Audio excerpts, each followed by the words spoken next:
We sat in silence for a moment, surrounded by our impossible garden. Two girls discovering they were more than they'd ever imagined. The morning light filtered through the transformed roses, casting ethereal patterns across our faces as we contemplated the magnitude of what we had just revealed to each other. What does this mean? Snow White asked finally, her voice barely above a whisper, as she watched the silver rose pulse with ethereal light beneath her touch. I don't know, I said.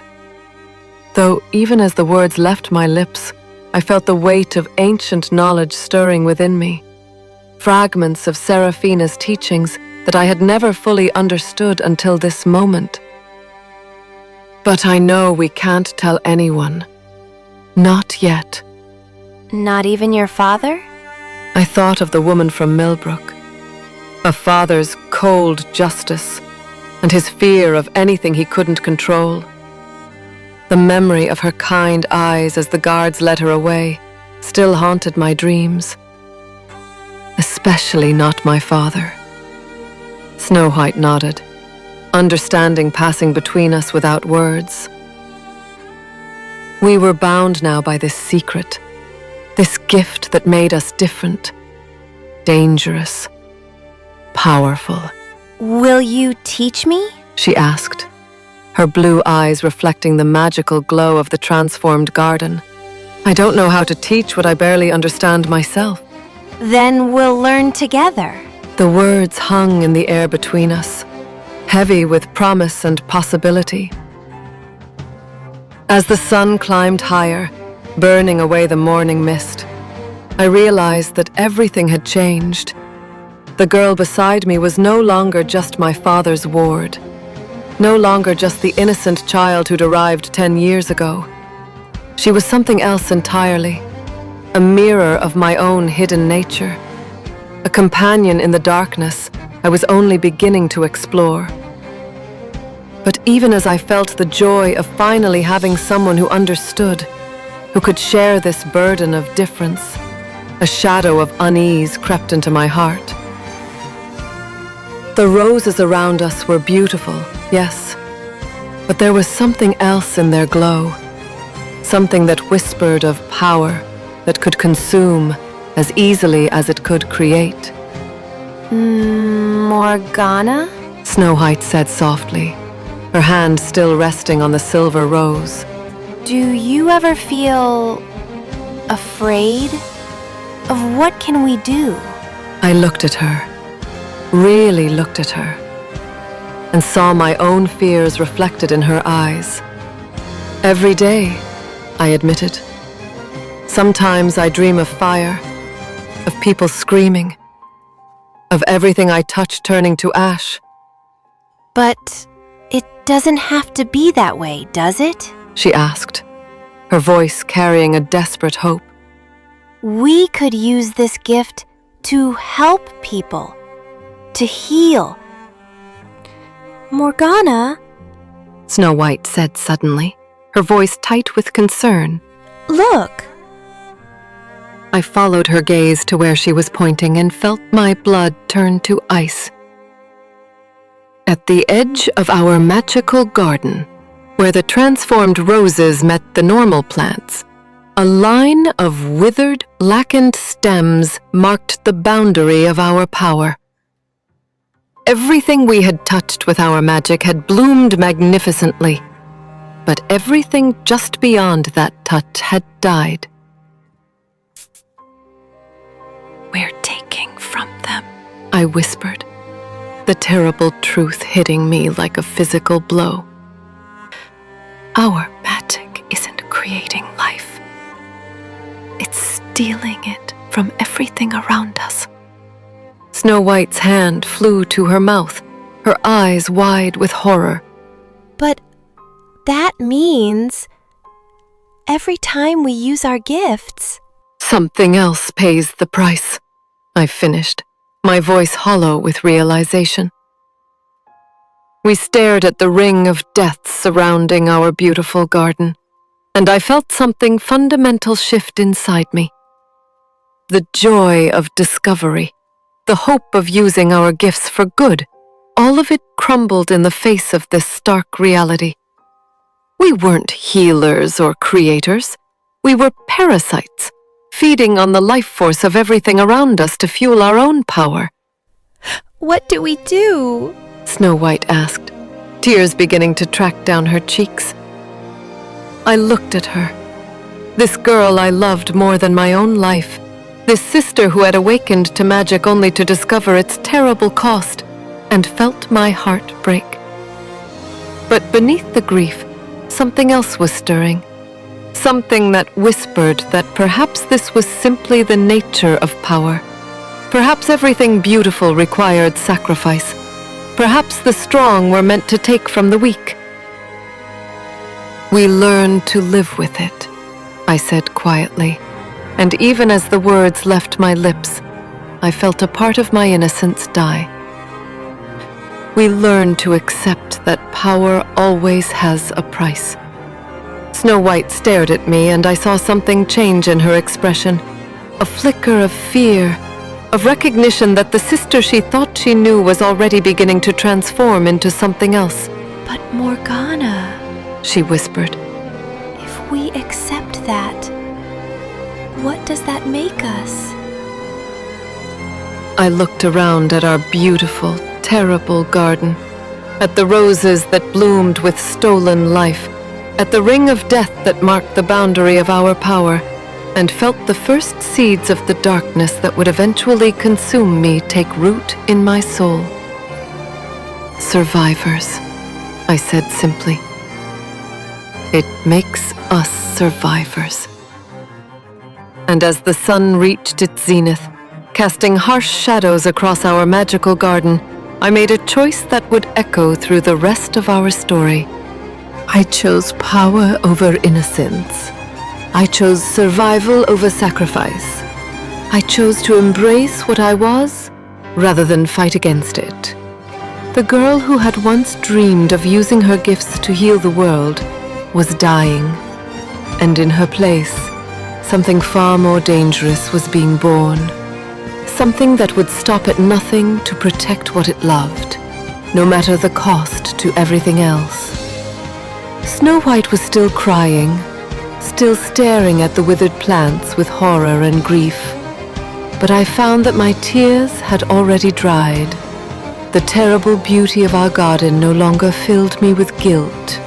It filled me with a dark sense of satisfaction. This was power. This was what it meant to be truly alive, and I was no longer afraid of what that made me. Come, I said, standing and brushing the earth from my dress. We should return to the castle before we're missed.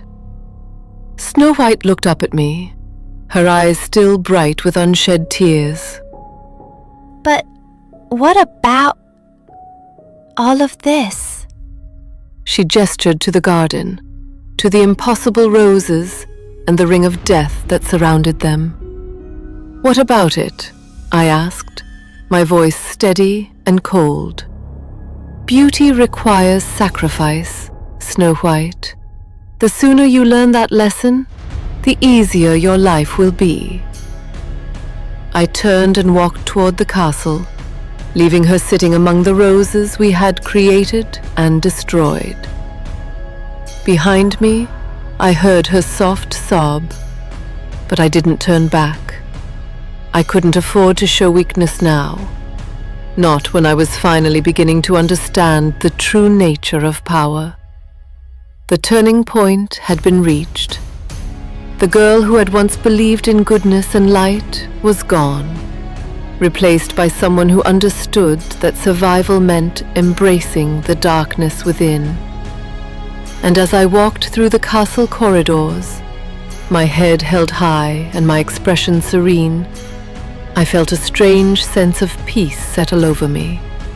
For the first time in my life, I was no longer fighting against my nature. I was finally becoming who I was meant to be. The transformation was complete, and there would be no going back.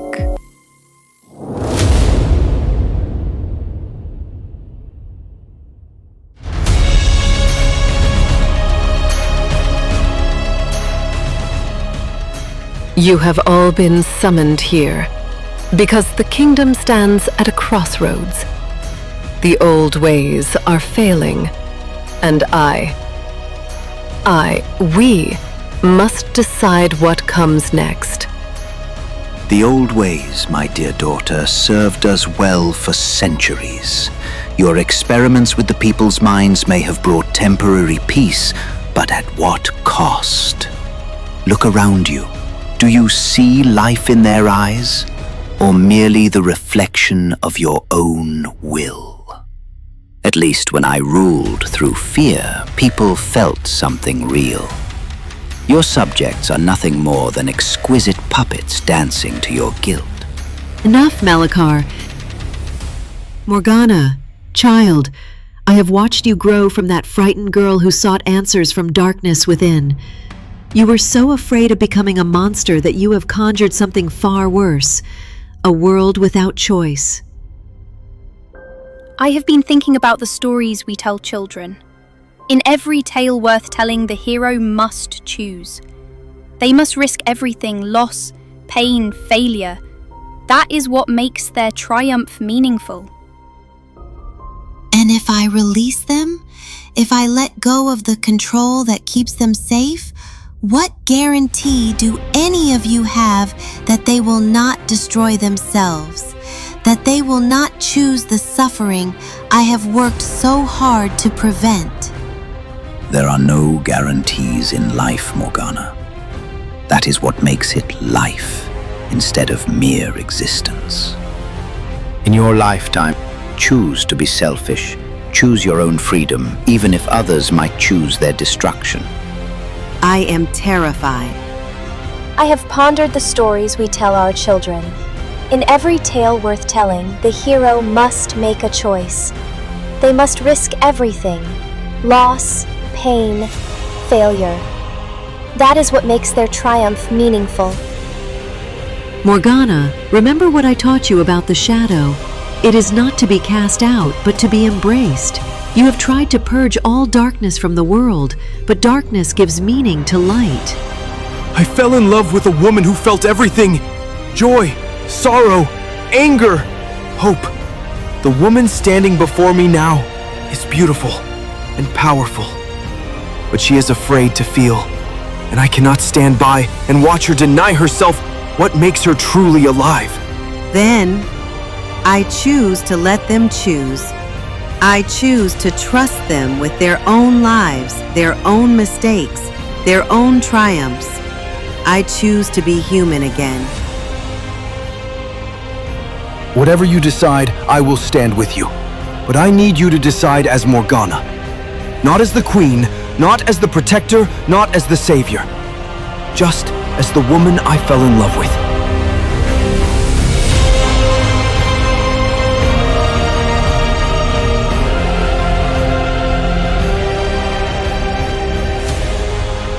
TomTom'STUDIO presents The Shadow's Crown.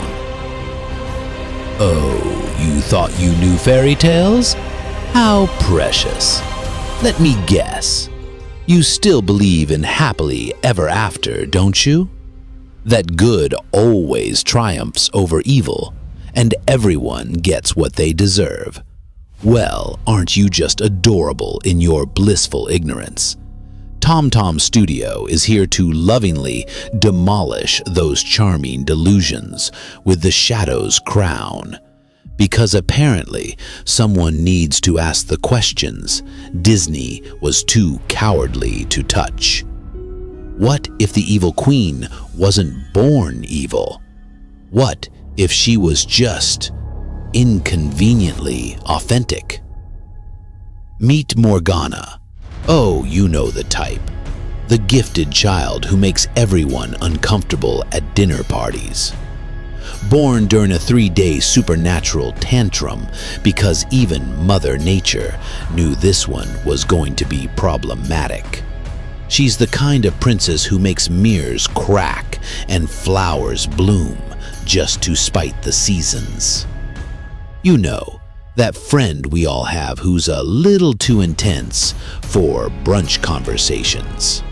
Think Wednesday Addams decided to get a psychology degree and then inherited a kingdom. With a side of consciousness expanding botanical adventures, because why settle for regular therapy when you can have existential crises with magical plants? But here's the thing, and stay with me on this revolutionary concept. What if the real villain isn't the woman with the magic mirror? What if it's the society that looks at a gifted child and immediately starts planning her rehabilitation? What if the true evil is a world so terrified of authenticity that it systematically destroys anyone who dares to be genuinely themselves? So what do you get with this delightful psychological demolition? A protagonist who commits the unforgivable sin of growing up different in a world that demands conformity. Political intrigue that makes your office drama look like a kindergarten tea party. Jungian psychology disguised as entertainment. Because who doesn't love having their worldview dismantled during leisure time? Romance that starts with awe and ends with, oh dear God, what have we done? And the deeply uncomfortable realization that maybe, just maybe, you've been rooting for the wrong team your entire life. Fair warning though, side effects may include sudden inability to watch Disney movies without laughing inappropriately, compulsive urge to defend fictional villains at parties, existential questioning of every authority figure you've ever trusted, the horrifying discovery that you might actually understand why she did it, an uncontrollable empathy for people society has labeled difficult. Isn't it funny how we create our monsters? This is the story of what happens when society decides you're the problem, not because you're evil, but because you're inconvenient. It's about the beautiful, terrible moment when someone stops apologizing for who they are and starts making everyone else uncomfortable with their authenticity. Because let's be honest, darling, we all have that capacity for darkness, don't we? The only difference is whether we admit it while sipping our morning coffee or pretend we're above it all while secretly enjoying every delicious moment of the villain's monologue. So tell me, when you're lying awake at 3 a.m., questioning every life choice you've ever made, do you ever wonder if you're the hero of your story? Or just another well-meaning person creating the very monsters you claim to fear? Get ready for a beautiful disaster that will make you question whether you're reading about Morgana's transformation or finally recognizing your own. The Shadow's Crown, coming soon to ruin your comfortable assumptions. TomTom'STUDIO, where stories live, breathe, and occasionally hold up uncomfortable mirrors. Ready to have your worldview deliciously destroyed? Perfect. This psychological carnival is about to begin, and everyone's invited to dance with the demons they've been pretending don't exist. After all, isn't it time someone asked the real question? In a world full of people desperately performing goodness, who's brave enough to be genuinely human?